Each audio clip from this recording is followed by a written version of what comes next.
எல்லாருக்கும் வணக்கம். மொத்த பத்திரிகையாளர் நண்பர்களுக்கும் வாழை டீம் சார்பாக வணக்கம் தெரிவிச்சுக்கிறோம். இன்னைக்கு ப்ரெஸ் ஷோ, எல்லா டைரக்டரும் பயப்படக்கூடிய ஒரு ஷோ. ப்ரெஸ் ஷோ போடலாமா வேண்டாமா, அன்னைக்கு போடலாம் இன்னைக்கு போடலான்னு எல்லாம் சொல்லிட்டே இருப்பாங்க. ஏன்னா அது பயத்தின் அடிப்படையில் தான், முன்னாடி போடலாம் பின்னாடி போடலான்னு சொல்லிட்டு. ஆனால் போட்டு தான் ஆகணும். வாழை எப்படி பெரிய பெருமாள் ஃபஸ்ட் நாள் ப்ரெஸ் ஷோ போடும்போது நான் ஒரு எக்ஸாம் மாணவ மாதிரி நின்றுட்டு இருந்தோம். அதே மாதிரி இன்றைக்கி அந்த உணர்வு இருந்துச்சு. நீங்கள் கொடுத்த ஆதரவுலேயே எனக்கு தெரிஞ்சிடுச்சு ஒட்டுமொத்த பத்திரிகையாளர் நண்பர்களுக்கும் இந்த படம் வந்து அவ்வளோ கனெக்ட் ஆகிருக்கு, பிடிச்சிருக்கு அப்படின்னு சொல்லி ரொம்ப சந்தோஷமாக இருக்குது. ஏன்னா சில படங்கள் எடுக்கும்போது சில படங்கள் நம்ம கொண்டாடுவதற்கும் அது வந்து என்ன சொல்கிறது இதுக்கோ எடுப்போம். சில படங்கள் மனிதர்கள் வந்து அதை மனப்பூர்வமாக ஏற்றுக்கொள்வதற்காக எடுப்போம். வாழை ஒட்டுமொத்த மனித சமூகமும் மனப்பூர்வமாக ஏற்றுக்கொள்ளணும், மனப்பூர்வமாக வந்து அதை அந்த படத்தின் வழி எண்ணியை புரிந்து கொள்ளணும் அப்படின்னு எடுக்கப்பட்ட ஒரு படம். அந்த படத்துக்கு நீங்கள் கொடுத்த ஆதரவுக்கு, இப்போ நீங்கள் நெகிழ்ச்சியாக கொடுத்த அன்பிற்கும் பிரியத்திற்கும் மொத்தங்களுக்கும் என்னோட சார்பாகவும் என்னோட டீமோட சார்பாகவும் நன்றியை தெரிவிச்சுக்கிறேன். சார், இதில் உங்களோட கதாபாத்திரம் ஏதாவது இருக்காது? அதான் சொன்னல, நான் சொல்லி தான் பண்ணுறோம். பயோபிக் சிவனஞ்சன் கேரக்டர் என்னோட கேரக்டர். என்னோட ஒரு வருட என் வாழ்க்கையில் நடந்த சின்ன இளமை பருவத்தோட ஒரு வருட பயோபிக் தான், ஒரு வருடத்து காலத்துக்கான கதை தான் இந்த வாழை திரைப்படத்தோட கதை.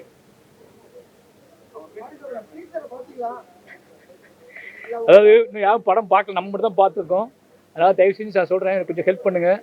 நிச்சயமாக வந்து ஏன்னா இது ஒருத்தரோட வாழ்க்கையை பார்க்க போகிறாங்க அப்படிங்கும்போது அந்த தகவல்கள் இல்லாமல் முன் இன்ஃபர்மேஷன் இல்லாமல் அந்த படத்தை அவங்க பார்த்தாங்கன்னா பயங்கரமாக கனெக்ட் பண்ணிக்குவாங்கன்னு எனக்கு தோணுது. அதனால் நீங்கள் தான் கொஞ்சம் இதை வந்து உங்களுக்கு பிடிச்சிருக்கு படம், எனக்கு தெரியும். அந்த எக்ஸைட்மெண்ட்டுக்குள்ளே நீங்கள் கொஞ்சம் இருந்தீங்கன்னா கொஞ்சம் பெட்டராக இருக்கும் எனக்கு. ஏன்னா அந்த படத்தோட இறுதி காட்சி வந்து என் வாழ்க்கையில் ரொம்ப முக்கியமான காட்சி. அதை எடுப்பதற்கு நான் எவ்வளோ சிரமப்பட்டேன், என்னை எவ்வளோ மன உளத்துக்கு உள்ளாச்சுன்னு எனக்கு தெரியும். அது உங்களுக்கு ஷேர் பண்ணிக்கிறேன். அதனால் கொஞ்சம் நீங்கள் வந்து அந்த கொஞ்சம் இந்த படத்தில் கொஞ்சம் முக்கியமான போர்ஷனை வந்து கொஞ்சம் ரிவீல் பண்ணாமல் இருந்தால் எனக்கு கொஞ்சம் சந்தோஷமாக இருக்கும். ஆனால் எப்பவுமே நீங்கள் ஒரு படம் பண்ண ஒரு அரசு கண்டிப்பாக இருக்கும். சிம்பிள் கம்யூனிஸ்ட் வச்சுருக்கீங்க, ஆனால் அதையே கொஞ்சம் வெளிப்படுத்தி காட்டல. இல்லை, ரொம்ப எளிமையாக சொல்கிற விஷயம் பயங்கரமாக இருக்கும். நீங்கள் சொல்கிற மாதிரி தான் கொஞ்சம் தூக்கல் ஆயிடுச்சு அப்படிங்க, அப்போ கொஞ்சம் கம்மி பண்ணியிருக்கலாம்னு சொல்லுவீங்க. நான் அந்த வயசோட அனுபவத்தில் பண்ணியிருக்கேன் அந்த படத்தை. அந்த வயசில் நான் என்ன பார்த்தனோ அந்த அனுபவத்தில் தான் பண்ணியிருக்கேன். என்னோட அறிவை திணிக்கல அந்த படத்துக்குள்ளே. எனக்கு இப்போது 3 படம் பண்ணி 4 படம் பண்ணி ஒரு பேர் கிடச்சிருக்கு, ஒரு அறிவு இருக்குது. இந்த அறிவை இந்த கதைக்குள்ளே திணிக்கல. இந்த கதைக்குள்ளே இருந்த பெயினை மட்டும்தான், இந்த கதைக்குள்ளே இந்த பார்த்த பெயினை மட்டும்தான் கொஞ்சம் அதிகமாக ஹேண்டில் பண்ணியிருக்கேன். அறிவை திணிச்சா அந்த படம் வேற ஒரு படமாக வந்திருக்கும். நீங்கள் திணிச்சுன்னு சொல்கிறீங்க, ஆனால் வந்து அந்த காலத்தில் வந்து நிறைய பேர் வந்து பச்சை கூட்டத்துக்கே வந்து இல்லை, அதான் இப்போ நம்ம படத்தை பற்றி ஓப்பன் டிஸ்கஷன் பண்ண வேண்டாம்னு சொல்கிறாங்க. இல்லை, அந்த சிம்பிள் மேக்ஸிமம் யாரும் போட மாட்டாங்க. இல்லை, அது அதான் சொல்கிறேன்ல, அது வந்து போட்டிருக்காங்கன்னு தான் கதை. அப்படி போட்டு வாழ்ந்துருக்காங்க, காதலிச்சிருக்காங்க, கஷ்டப்பட்டிருக்காங்க, துயரப்பட்டிருக்காங்க. அதோடு சேர்ந்து தன் வாழ்க்கையை முழுசாக ஏதாவது மாற்றியும் நம்பியிருக்காங்க. அந்த நம்பிக்கையில் தான் நம்ம காட்டுறோம். நம்ம இப்போ அது என்ன சொல்கிறதுன்னா தெரியல எனக்கு. இப்போ நீங்கள் பார்த்துட்டீங்க, இந்த மக்கள் பார்க்கும்போது எப்படி கனெக்ட் பண்ணிக்குவாங்கன்னு தெரியல. இல்லை, அதுதான் சொல்கிறேன். நான் மொத்தமாக இந்த சமூகம் என்ன சொல்லுதுன்னு பார்த்துட்டு என்னோட பதிலை சொன்னால் பெட்டராக பண்ணிக்கிறேன். ஏன்னா நான் இன்னும் வெயிட் பண்ணுறேன். எப்போவுமே ஒரு படைப்பாளிக்கு வந்து மொத்தமாக ஒரு விஷயம் பார்த்ததுக்கப்புறம் அது தப்போ ரைட்டோ அந்த சமூகம் என்ன சொல்லுதுன்னு நல்லா கேட்டுட்டு, இன்னும் நம்மளே வந்து பேசுறது அடுத்தவங்க கேளுங்கன்னு தான் பேசுகிறோம். நாமளும் அடுத்தவங்க பேசுறதை கேட்காம பதில் சொல்லக்கூடாது அப்படிங்கிறதுனால மொத்தமாக இந்த சமூகம் என்ன சொல்லுதுன்னு கேட்டுட்டு என்னோட பதில்கள் வந்து நான் கரெக்டாக கொடுப்பேன். செலிபிரிட்டி ஷோ வந்து படம் முடிஞ்சு அன்னைக்கு தான் போடுவாங்க, நீங்களும் முன்னாடி போட்டு காமிச்சிருக்கீங்க. இல்லை, அது வந்து நண்பர்கள் டேரக்டர்லாம் வந்து உங்களுக்கு பெரிய பேசுறதுக்காக சொல்றீங்களா, இல்லை என்ன காரணம்? இல்லை, அப்படி இல்லை. நண்பர்கள் வந்து கொஞ்சம் அடிக்கடி மீட் பண்ணும்போது கேட்போம்ல, நீங்கள் என்ன பண்ணுறீங்க நான் என்ன பண்ணுறேன்னு கேட்போம்ல. அந்த மாதிரி சில விஷயங்கள் நம்ம வந்து நமக்கு ஓனாக பண்ணிக்க படத்தை காட்டுவோம். இந்த வாழை வந்து எனக்கு ஓனாக நான் பண்ணிக்கிட்ட படம். நானே ப்ரொடியூசர், நானே ஃபிலிம் மேக்கர், என்னோட கதைன்னு நான் சொல்லிட்டேன். அப்படிங்கும்போது ரொம்ப நம்ம கூட நெருங்கி பழகின ஆட்களுக்கு அந்த கதை தெரியும். ஆல்ரெடி எங்கள் டைரக்டருக்கு கதை தெரியும். அப்போ அவங்ககிட்ட நம்ம காட்டுவோம். அது என்னென்ன ஒரு பயோபிக் பண்ணும்போது ஒரு பயம் இருக்கும். இப்போ என்னோட கதையை நான் எடுக்கும்போது சினிமாவுக்குள்ளே அதை காட்டும் போது அது கொஞ்சம் சின்ன கிராஃப்ட் இஷ்யூஸ்லாம் இருக்குது. அப்போ நம்ம தெரிஞ்ச நண்பர்கள்ட்ட, நம்ம மதிக்கக்கூடிய ஆட்கள்கிட்ட முதல்ல பர்சனலாக போட்டு காட்டுது. அது எல்லாம் பண்ணுறது தானே. ஒரு நாவல் எழுதுனா, ஒரு கதை எழுதுனா வாசி கொடுக்குவோம்ல பிரசவம் ஆகிறதுக்கு முன்னாடி. அதே மாதிரி தான் இதுவும். இவ்வளோ க்ரௌடை சேர்த்து படமாட்ட பார்க்கல. ஒவ்வொருத்தரும் தனித்தனியாக பார்த்தவங்க. தனித்தனியாக பார்த்து அவங்க கரெக்ஷன் சேஞ்ச் பண்ணியிருக்கோம், அவங்க சொன்ன கரெக்ஷன் சேஞ்ச் பண்ணியிருக்கோம். அந்த டிஸ்கஷனுக்காக பண்ணது எல்லாமே. ஏன்னா நான் ஒரு 3வது படத்தையும் என்னோட பயோபிக் பண்ணுறேன். ஒரு 3 படம் தான் நான் பண்ணியிருக்கேன். அதுக்குள்ளே எவ்வளோ பெரிய நான் வந்து என் வாழ்க்கையை சொல்கிறேன்னு சொல்லிட்டு ஒரு படம் பண்ணுறேன்ல, அதுக்காக அந்த பயத்துக்காக சிலர்கிட்ட காட்டப்பட்டது. அவ்வளோதான்.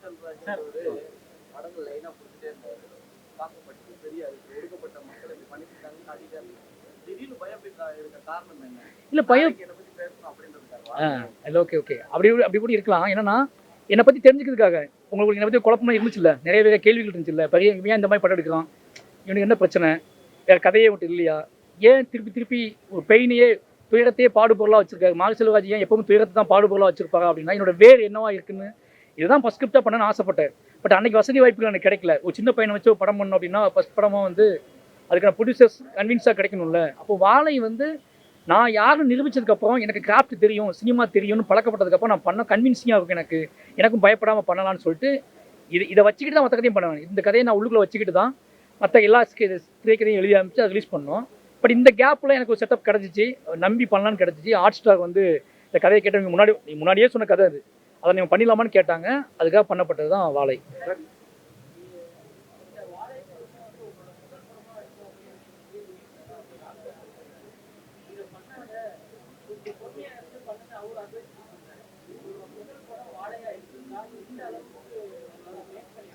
அதுதான் சொன்னேன். இப்போ எனக்கு வசதி வாய்ப்புகள் கம்மியாக கிடச்சிருக்கும், ஒரு சின்ன பையனை வச்சு படம் பண்ணுறோம், குழந்தை படம் பண்ணுறோம் அப்படின்னா அது கன்வின்ஸியாக சொல்கிறதுக்கே ப்ரொடியூசர்ஸ் தயாரிப்பாளர்கிட்ட சொல்கிறதுக்கே கொஞ்சம் தயக்கமாக இருந்திருக்கும்ல.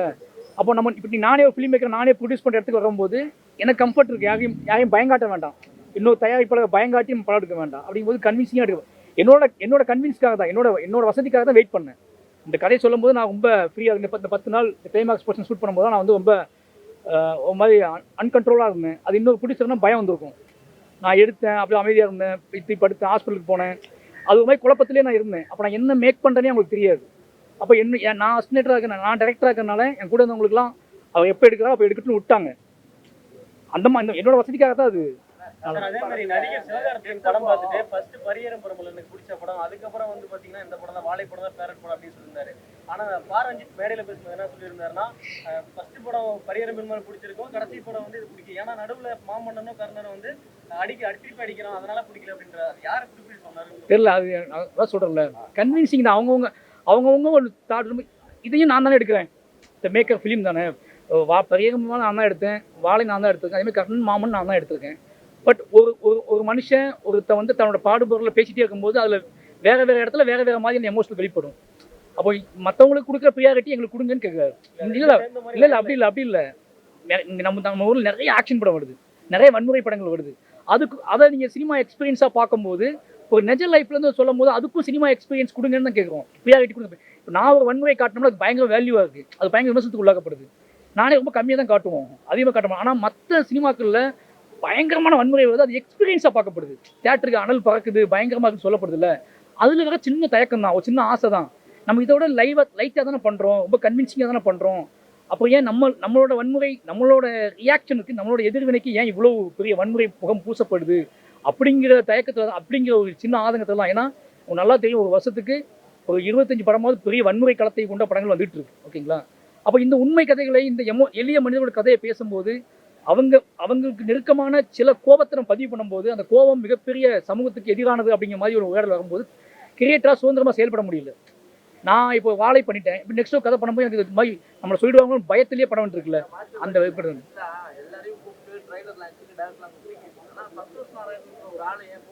அவர் ஊரில் இல்லை, ஃபர்ஸ்ட் சிங்கிள் வந்தாங்க.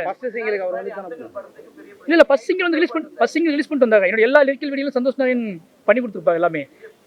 இல்லை அவர் இல்லை வரல, அவர் வரல. அதனால என்ன வீடியோ கொடுத்துருந்தாரு, வீடியோ கொடுத்து அவர் நீங்கள் அதில் பண்ணோம்ல, அதில் புல்லாக தான் பேசியிருப்பாரு படத்தை பற்றி எல்லாமே, ஓகேங்களா. அவர் ஊரில் இல்லை, ஒரு முக்கியமான விஷயமா இருந்தார். நான் டக்குன்னு டேட் ஃபிக்ஸ் பண்ணேன், ஏன்னா படம் நிறைய படங்கள் ரிலீஸ் ஆகிட்டு இருந்துச்சு இல்லை. ஆனால் டேட் ஃபிக்ஸ் பண்ணாமலே வச்சுருந்தோம், எப்போ பண்ண போகணும்னு தெரில எனக்கு. ஏன்னா போன வாரம் நிறைய படங்கள் ரிலீஸ் ஆச்சு. அப்போ அதெல்லாம் ரிலீஸ் ஆகி போனதுக்கப்புறம் தான் நம்ம பண்ணணும்னு பிளான் பண்ணியிருந்தோம். அப்போ அந்த டைம் முன்னாடி வந்து நம்ம முன்னாடி ஒரு ஆகஸ்ட் 15 பிளான் பண்ணியிருந்தோம், அதுக்கு முன்னாடி பிளான் பண்ணியிருந்தோம். அப்போ இருந்தார். அதுக்கப்புறம் அவர் இல்லை, சரி ஓகே அப்படின்னா வீடியோ செட் பண்ணி வீடியோ பற்றி மேட்ச் பண்ணிட்டு இப்போ வந்துக்குவார்.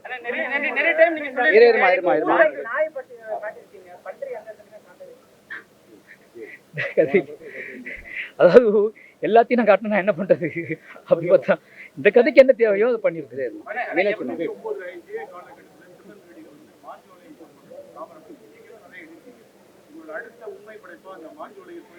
என்னோட வாழ்க்கையை ஃபுல்லாக என்னோட வாழ்க்கைக்குள்ள எனக்கு கொடுத்த அனுபவம் எல்லாத்தையுமே திரைப்படமாக்க நோக்கத்தை தான் நான் வந்திருக்கேன். அந்த வாழ்க்கைக்கும் எனக்கும் சமூகத்துக்கும் ஒரு தொடர்பு இருக்குங்க புரிதல் எனக்கு வாசிச்சதுக்கு அப்புறம் தான் வந்திருக்கு. அப்போ எனக்கு இல்லை, அது என்னோட வாழ்க்கை மட்டும் நினச்சிட்டு இருந்தேன், என்னோட விதின்னு நினச்சிட்டு இருந்தேன் அது சின்ன வயசாக இருக்கும்போது.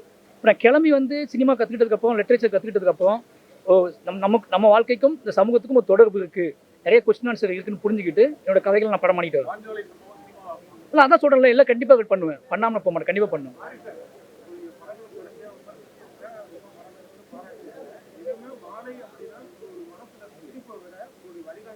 ரொம்ப நன்றி சார், அதுக்காக எடுக்கப்பட்ட படம். இதான் சொல்கிறேன்ல, இல்லை அது இல்லை இல்லை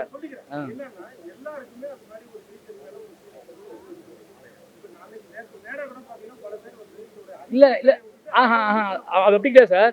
அந்த விஷயத்த பேசக்கூடாதுன்னு பேசக்கூடாது யாருமே. உங்களுக்கு புரியுதா? எது கன்வின்சிங்காக இருக்குது மேடையில் பேசுறது. இப்போ நான் இப்போ நீங்கள் என்ன கேள்வி கேட்டாலும் நான் பதில் சொல்லுவோம்ல, நான் ஒரு கதையை வெளிப்படுத்தாமல் பதில் சொல்லுவோம்ல. டீச்சர்ஸ் பற்றி அதிகமாக பேசுனாங்கன்னா அதுக்கு பின்னாடி ஒரு பெரிய கதை இருக்குது. அந்த கதையை ரிவீல் பண்ணக்கூடாது அப்படிங்கிறதுக்காகத்தான் அவங்க அப்படி பேசுனாங்க சார். அதான் சார் இல்லை கேட்டு பதில் சொல்லிட்டேன் சார். அதான் ஆமாம், ஏன்னா இந்த ஒரு கதை ஒரு வாழ்க்கையை பண்ணும்போது இவ்வளோ கேள்வி கேட்பாங்கன்னு சொல்லலையே. நான் ரொம்ப சந்தோஷமா இருந்தேங்க. பயம் இல்லை அது காட்டு பேச்சுன்னு சொல்லிட்டு எங்கள் கிராமங்கள் எல்லா இடத்துலையும் இருக்கும். நான் ஆடு மேய்க்க போகும்போது மாடு மேய்க்க போகும்போது அது எல்லா இடத்துலையும் காட்டுகள் மட்டும் தான் இருக்கும். வீட்டுக்குள்ளே ஊருக்குள்ளே இருக்காது அந்த கோயில். அந்த தெய்வம் வந்து ஊருக்குள்ளே இருக்காது. அந்த தெய்வம் ஏன் ஊருக்குள்ளே இருக்காது அப்படின்னா அது முகம் அகோரமாக இருக்குல்ல, அது வந்து ஒரு நாட்டார் தெய்வம். அது வந்து நிஜ வாழ்க்கையில் மனுஷங்க இறந்து போனவங்கள தெய்வமாச்சு கும்பிட்டு இருப்பாங்க. அதுக்கு தான் அந்த தெய்வத்தோட வேல்யூ. அது எப்பயும் ஊருக்குள்ள அனுமதிக்க மாட்டாங்க.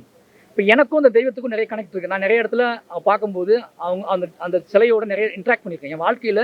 இப்போ என் வீட்லேயே அது மாட்டிச்சிருப்பேன் நான். என் வாழ்க்கையில் ஒரு என்ன சொல்கிறீங்க, அம்மா அந்த கதையை பற்றி நிறைய சொல்லியிருக்காங்க. அப்போ எனக்கு பயங்கரமான மோட்டிவேஷனலாக இருந்தது வந்து அந்த தெய்வத்துக்கு எனக்குமான உரையாடல் தான்.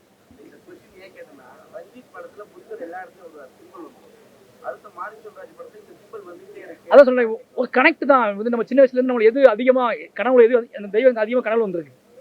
இப்போ நான் வீட்டு வரைக்கும் சென்னையில் வீட்டு வரைக்கும் மாட்டியிருக்கேன் அப்படின்னா எனக்கு வந்து இந்த மற்ற தெய்வங்களை விட இந்த மாதிரி சிறு தெய்வங்கள் தன் வாழ்க்கையை வந்து மிகப்பெரிய ஒரு என்ன சொல்கிறது, ஒரு பெயினுக்கு உள்ளாக்கிட்டு இறந்து போயிருப்பாங்கல்ல, அவங்க எனக்கு ரொம்ப கனெக்ட் ஆவாங்க. அந்த கதையை கேட்டு வளர்ந்தவன் நான். அதாவது அந்த காட்டுப்பேச்சி அப்படிங்கிற தெய்வம் வந்து என்னோட கதைகளில் முக்கியமான பங்கு வகிக்கும். அப்படிதான் இந்த ஒரே கொஸ்டின் என்னன்னா, நீங்க வந்து சொல்லிருக்கீங்க வாழ்வியல் தான் எடுத்துருக்கீங்க, என் ஊரை போனாதான் எடுத்துருக்கேன்னு சொல்லிருக்கீங்க. இப்போ வந்து இந்த ஃப்ளட்ல வந்து நீங்க போயிட்டு எல்லாரும் ஹெல்ப் பண்ணீங்க, அதை சார்ந்து நிறைய பேர் வந்து உங்களை வந்து விமர்சிச்சாங்க. ஸோ அதை திருப்படிக்க தான் என் ஊரை வச்சு நான் படம் பண்ணுறேன்னு பண்ணீங்க. இல்லை அப்படிலாம் இல்லை, நான் என்னவா இருந்தாலும் என் ஊர் மக்களோட வேரோட வாழ்ந்துட்டு இருக்க ஒருத்தன். நான் என்னோட கதைகள் அப்புறம் அங்கேருந்து எடுத்து வரேன். பெரும்பாலேருந்து என் மக்கள் எனக்கு உதவி பண்ணிகிட்டே இருக்காங்க. நான் எப்படி சொன்னாலும் நடிப்பாங்க, என்ன சொன்னாலும் செய்வாங்கல்ல. அவங்க ஒரு பெரும் துயரத்தில் இருக்கும்போது நான் போனதுனால தான் நிறைய விஷயம் நல்லது நடந்துச்சு. அத்தை ஆடியோ லான்ச் இருக்கு, மயிரேறுமா அடுத்த ஒரு ஆடியோ லான்ச். போன வாரம் வந்து ரஞ்சித் அவர்கள் விக்ரம பெரிய ஒரு இது கொடுத்துருக்காரு.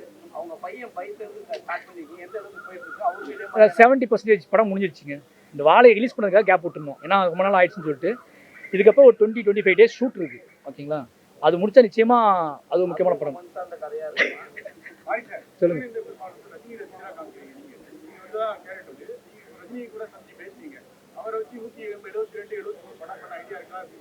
பேசிட்டு ரெண்டு பேருமே, அவருக்கு ரொம்ப பிடிக்கும், எனக்கு அவரை பிடிக்கும்.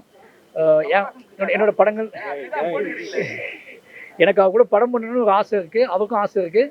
ரெண்டு பேரும் ஏன்னா மாமனன் பார்த்துட்டு, ஏன்னா பெரிய பெரும்பாலும் கூப்பிட்டு பேசினாரு, கர்ணனும் கூப்பிட்டு பேசினாரு, மாமனன் கூப்பிட்டு பேசினாரு. அதனால பேச்சுவார்த்தையில் இருக்கு. தேங்க்யூ, ரொம்ப நன்றி. நன்றி.